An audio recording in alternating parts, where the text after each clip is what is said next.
Que remédios você toma? Muitas vezes, para tratar o quadro de ansiedade e depressão, algumas pessoas acabam tomando alguns medicamentos que podem ser fatores que geram prejuízos de memória. Remédios tranquilizantes como alprazolam, diazepam, clonazepam, o famoso Rivotril, bromazepam, mais conhecido também de nome comercial Lexotan. Pessoas que usam indutores também podem gerar isso, tipo o Zolpidem, né?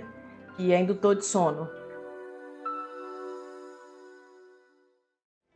Os benzodiazepínicos tranquilizantes atuam nos nossos receptores GABA, que é o nosso neurotransmissor de inibição.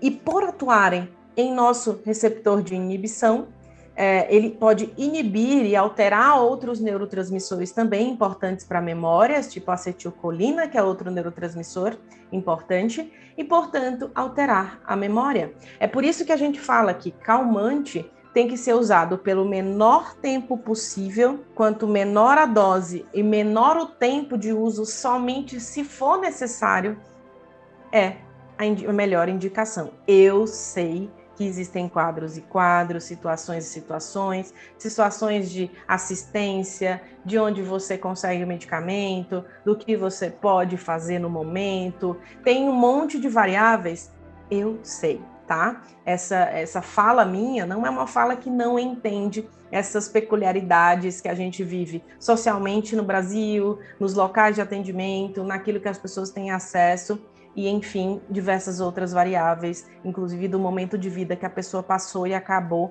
usando, tá? Entendo isso, mas quero que você entenda também essa informação sobre o que é correto. Menor tempo, menor dose, se preciso for, tá?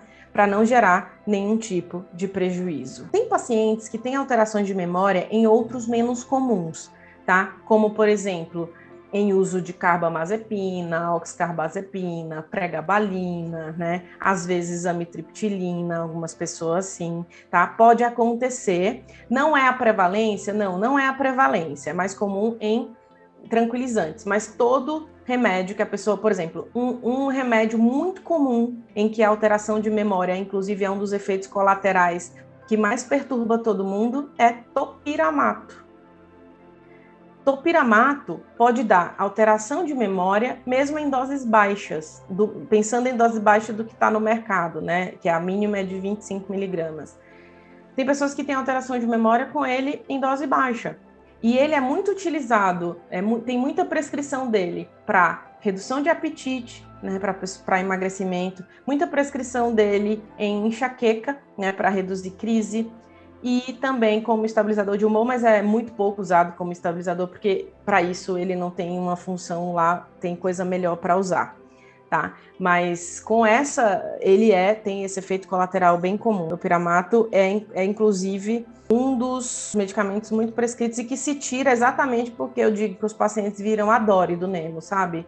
Não lembra mesmo. Eu me lembro de uma vez na minha vida que eu usei topiramato para enxaqueca. Um tempo que eu tinha muita enxaqueca e eu atendia os pacientes e conversava, fazia consulta e esquecia de entregar as receitas. Né? Terminava, às vezes o paciente falava, doutora, na receita, a receita, né? Tava dirigindo e o farol abria e aí eu ficava, você fica lento, né? Você pode ficar lento em algumas situações. Isso é metabolização, né, gente? Cada indivíduo metaboliza de um jeito. Aí o farol abria, aí eu fazia, abriu, o carro era manual, né? E aí passa a marcha, você fica lentificado de resposta, né? E aí o esquecimento acaba sendo um deles. E aí, algumas pessoas citaram aqui, querendo saber, né? Sertralina, estalopram, todas essas coisas, não é comum que se tenha alteração cognitiva com esses remédios de classificação antidepressiva como fluoxetina, sertralina, estalopram, venlafaxina. Mas eu não sei se vocês já viram um vídeo do canal que eu fiz, né, falando sobre pessoas que têm uma inibição maior e que têm dificuldade de chorar. Já viram isso? Tem um vídeo lá que eu falei, tem gente que tem dificuldade de chorar após um uso prolongado, né, de antidepressivo, ou mesmo depois que entrou o antidepressivo, parou o choro fácil, mas não se emociona mais, tem uma sensação de frieza, né, de resfriamento das emoções. Algumas pessoas me falam isso é muito frequente, e eu fiz um vídeo lá. Essa mesma pessoa pode também ter essa alteração, né, perceber que a memória não está como antes. E aí não é uma questão de revisão de tratamento, tá? Para outro tipo de medicamento que atuem mais a nível de dopamina, de noradrenalina, porque esse circuito precisa ser desinibido. E aí ajuste, né? Todo tratamento tem ajuste, todo tratamento tem, seja ele com natural ou com medicamento, porque existe um mito, a história do natural, que natural não causa nenhum efeito colateral, que fitoterápico não causa nada, né, de prejuízo em uma pessoa, não interage, isso é um mito, tá? Isso também interage, também pode gerar prejuízo se utilizado de maneira incorreta. Pensando no remédio, pode ser, muitas vezes, quando é medicamento, redução da dose é suficiente, né? Como, por exemplo, eu tenho alguns pacientes, quando a gente formula algumas coisas que quer usar em conjunto, que até usam topiramato em mini dose, né, para a gente usar ali só em termos de modulação de receptor GABA, junto com outras coisas, e aí usando teanina, que vem do chá verde, né, que acalma, não o chá verde que acalma, a teanina do chá verde que acalma, usando magnésio associado, e assim, quando a dose é baixa, quando a inibição do GABA é baixa, você tem menor prejuízo de memória.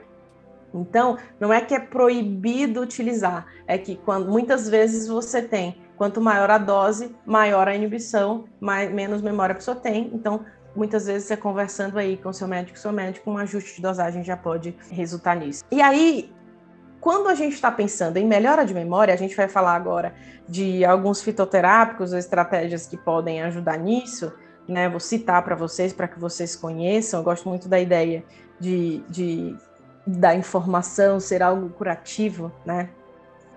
E quando a gente está falando de redução de atenção por ansiedade, a gente tem que falar da inibição, mas também de uma equalização de neurotransmissores. Que neurotransmissores eu estou falando?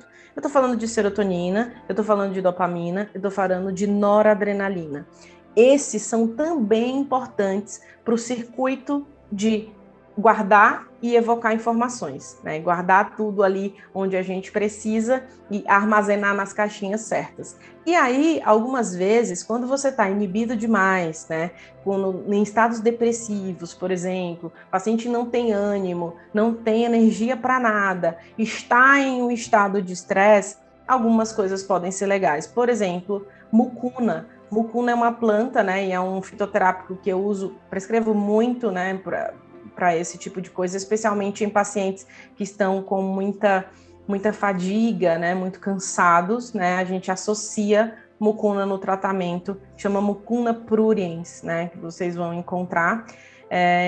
Ela é um estimulante dopaminérgico, né, também conhecida como L-dopa vegetal, tanto que tem trabalhos, inclusive, em pacientes de Parkinson com mucuna. A outra coisa, Bacopa monnieri, é outro fitoterápico que a gente usa, que melhora a cognição, né? Melhora a memória, especialmente em pacientes com quadros de estresse, né? Que também tem o mesmo objetivo aí.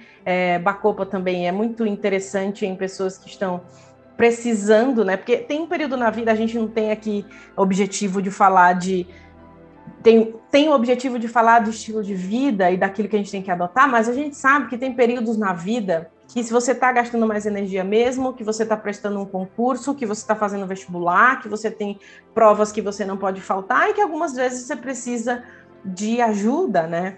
E isso, na verdade, Bacopa monnieri é muito bom para esses períodos, né? Meus pacientes que estão fazendo prova, né, que pedem ajuda nesse sentido, a gente usa para melhorar isso. E aí, lembrando, né, que isso é estimulante dopaminérgico, você tem que ter cuidado. Se você tem pânico, você não vai usar mucuna, né? Se você tem transtorno de pânico, mucuna vai te dar crise, porque vai te estimular, né?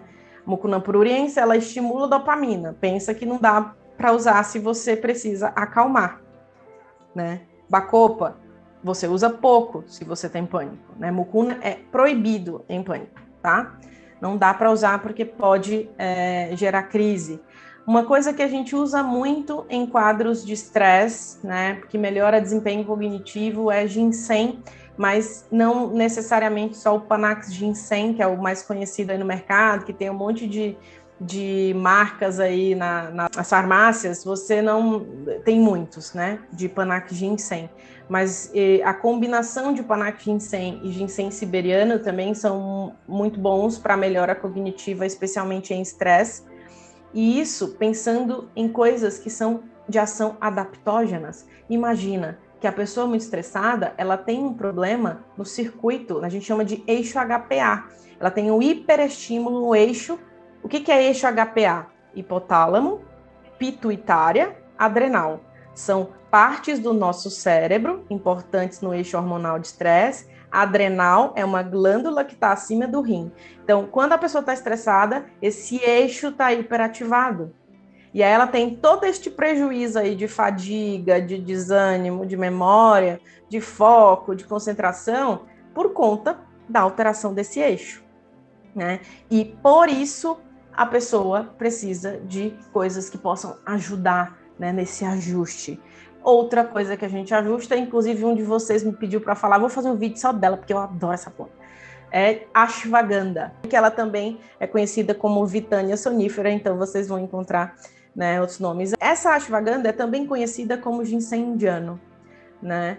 E também é uma planta chamada adaptógena, que pode auxiliar muito em pacientes que estão muito estressados, fadigados, cansados e também ansiosos, né? Porque ela tem uma ação no GABA. Rhodiola é outra planta também utilizada como adaptógeno, tem uma ação direta, reduz bastante cortisol. E aí é metabolização, circuito e velocidade de enzima de cada um, né? Por isso que eu digo para vocês, a gente nunca deve pegar a informação do vizinho, né? Esse aqui não me serviu de nada, esse aqui me serviu, usa esse.